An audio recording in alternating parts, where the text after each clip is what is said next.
Hello and welcome to the 86th Flèche Wallonne, the famous classic that finishes on top of the Mur de Huy, a true monument of cycling which, with its average 9% gradient rising to a punishing 18% at times, was sure to provide a stiff test of the rider's mettle. There were three men in the field who'd already conquered the race: Alejandro Valverde, the five-time winner, Julian Alaphilippe, winner of 3 of the last 4, and Marc Hirschi, the 2020 victor, and who, along with his UAE Team Emirates teammate Tadej Pogačar, was among those hotly fancied. Blenny to the north of Liège was the stage for the start of this year's race, 202 kilometres of intense riding, with, in the first part of the course, the Côte de Toncremont and the Côte des Forges, before returning to the Liège province for the final reckoning. There were 3 climbs of this year's trio of big ascents: Eref, Chirave and the iconic Mur.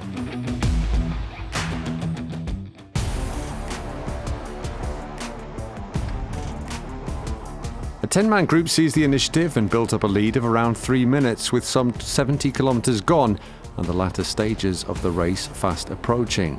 As in each Flèche since their debut in 2017, Bingol had a man up front. This time it was Luc Werdken, whose brother and teammate Tom broke clear in 2019. Jens Reinders was again a prominent figure following his showing at the Paris-Roubaix on Sunday, while former Tour de France stage winner Daryl Impey of Israel Premier Tech was also up front. Pierre Rolland delivered a career best of 14th in this race in 2015. He too was part of the breakaway group at the head of the field. Their lead was just over 2 minutes when they reached the Côte d'Eref, which heralds the start of the business end of the race, and that had dropped to under 2 minutes on the Côte de Chirave as the efforts made at the Paris-Roubaix started to take their toll. Reinders was the first to drop off the back of the lead group, and he was followed by Werdken on the near 10% gradient. There were just 8 riders left in the breakaway as they hit the Mur for the first time, as the peloton closed on Reinders, still over a minute down.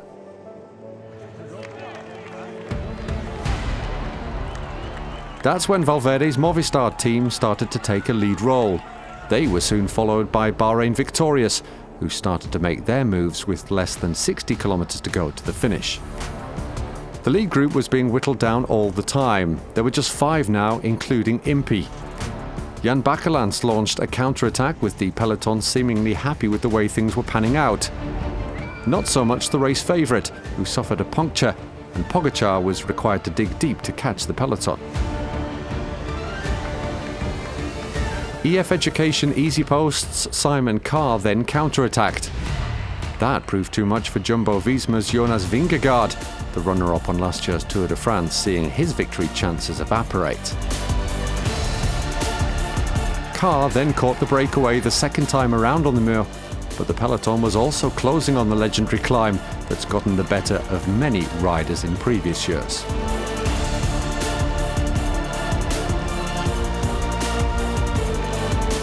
Carr and Valentin Ferrand held out for as long as they could, but had just a handful of seconds in hand, and with the peloton's pace increasing, they were swallowed up with 9 kilometres left to ride.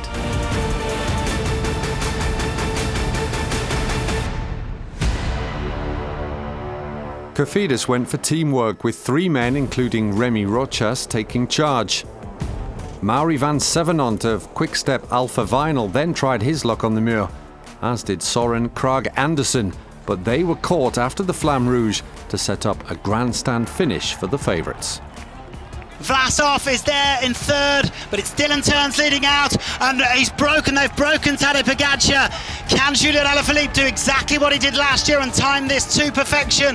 It's Dylan Teuns, Alejandro Valverde, Alexander Vlasov. 150 metres to go, and Teuns leading this one out, but he's going to be challenged by a former winner, Alejandro Valverde. Is he going to be able to take a victory here at Flèche Wallonne in his final attempt? It's not going to be Alejandro Valverde, it's going to be Dylan Teuns. Dylan Teuns for the line. Dylan Teuns takes a superb victory at Flèche Wallonne. The first Belgian to win the race since Philippe Gilbert in 2011, Dylan Teuns finally gets his reward on a major classic ahead of Valverde and Alexander Vlasov. Third in 2017, Teuns bided his time to take the win, which wasn't dissimilar to his triumph on the Planche des Belles Filles in 2019. It's Bahrain Victorious's second classic win of the season, following that of Matej Mohoric on the Milan-San Remo just a month ago. I knew a little bit the place where he always makes the first acceleration.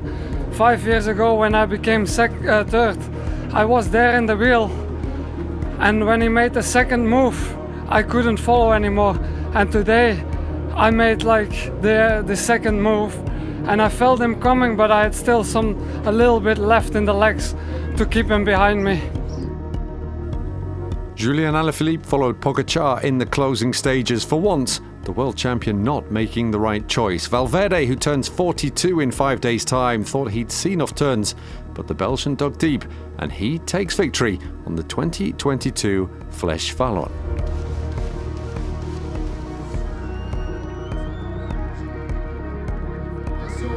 Victorieux, c'est Dylan Torres.